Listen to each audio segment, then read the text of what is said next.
What's up YouTube? Welcome back to the channel. Today we're going to be doing something different. We're going to do a little bit of an unboxing of some new product that I got for the Z. You guys may be asking yourself, Trigger, what did you buy? What do you have now? I got a new set of rear calipers. Alcabonos, they're like the factory BBKs that come from Nissan. I went ahead and ordered these off a seller on eBay. Came off a parts cart.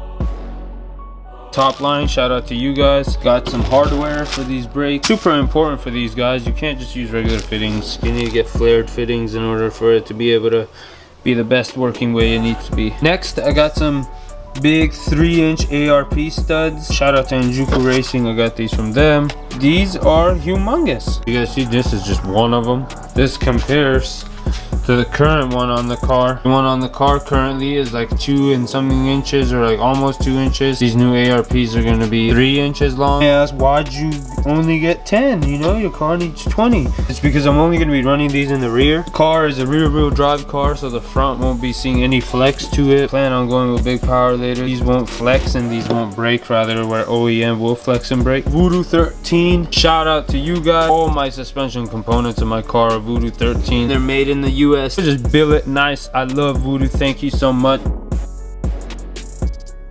Everything is billet. It's very nice. Quality of the product is amazing. Also came with the Willwood reservoir. I went with the bigger reservoir setup. I wanted to run a dual caliper in the rear so I could have a Hoon Handle, be able to go. But that whole concept and idea, I wanted them to have their own whole setup, own line. Nothing to do with the pedal inside the car and nothing to do with the e-brake. That's why I went with the bigger reservoir setup. I'm waiting for my lines to come in. I ordered them about a week ago. I still don't know why they're not here. Last but the greatest, this is what's gonna make all this beautiful gloriness happen. Kuru Works, shout out to you guys. Their product was cheaper than everyone and it was better material than everyone. Billet dual caliper bracket that is going to be going on the rear of this car. You can see the rear right now. Wow, this lighting sucks. There's my caliper right there. Install this bracket, that caliper is going to be there, and that red caliper is going to be sitting right there. It's going to be plumbed all the way inside the car. What's in here? Whoa! Wow, send me some wrap chips. Shout out to you guys. I have never bought a product when they send me chips. This is so freaking awesome. Anyways, let's get back to it. I love stickers. Woo! Instruction manual comes with all this new hardware. Now the most important piece. Woo! Don't you guys love fresh billet parts? Beautiful. This is going to make this whole thing work. As you guys can see, this is going to be going behind the rotor. The original caliper will be in its place, and the new caliper is going to be able to go and bolt into these extended holes. Now you guys may ask, hey Trigger, how much did all this go for? I'm going to give you guys an honest answer. This whole setup right here are roughly of $1,100. So yeah, now let's assemble the Hoon Handle.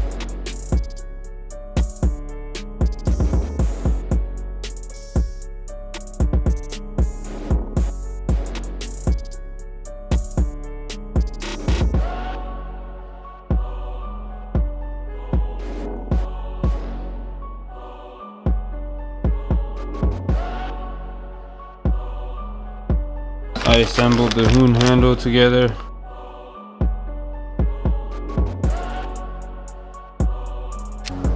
Guys, I've been getting a lot of questions on my social media account about like, how do you buy these stuff? How do you guys save up for this? How can you afford this? You know, I don't have money. I work a full-time job, blah blah blah. And here to answer that for you guys right now, let me actually sit in my car.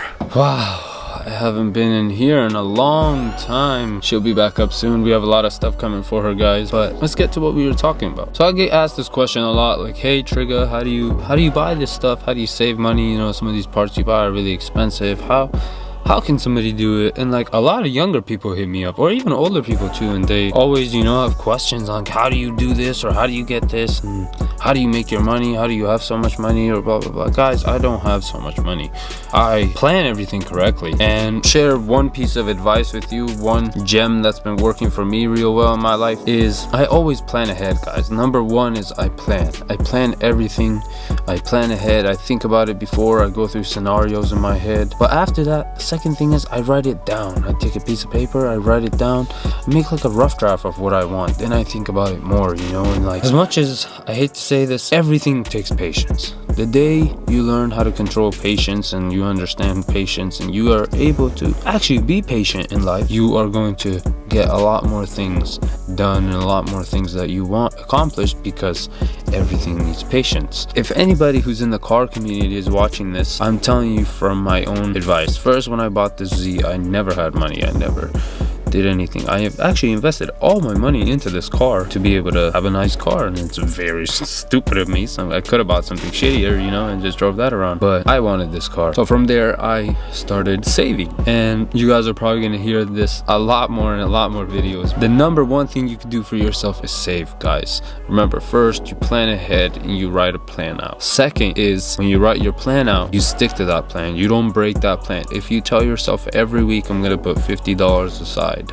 in order to have $200 at the end of this month, and in 2 months I'm gonna have $400 to be able to buy this $400 part. Remember, every week you have to put $50 aside. If you don't do that in 1 week, you say, oh, next week I'm gonna put 100 aside, it's never gonna happen. You're not gonna do it, and next week's gonna come and you're like, oh, that part can wait, and it's just gonna get thrown behind your ear and you're never gonna do it. So remember, plan ahead, write out your plan, keep saving. Saving is the biggest key. Without saving, I wouldn't be able to have any of these things that I have on my car. Without saving, Blake wouldn't be able to have any of the things he has. And patience. If you learn those things, guys, it can help you get a long way. Now remember, even if it's little, it could be very little. It could be $20 to $30 a week. It could even be $50 a month, just depending on your budget. But hey, if you could do more, you could do more. And just remember, this isn't just about the car too. This is about anything you want in life. If you want to buy a house, for example, you could do that. Save like $1,000 a month. You know, as crazy as it sounds, 30 months, that's $30,000 for you. You're in a tunnel and you see a light at the end of the tunnel, but you need to keep walking and you need to keep patient to reach that light at the end of the tunnel. If you don't have any of those and you don't want to do that, disregard what I said.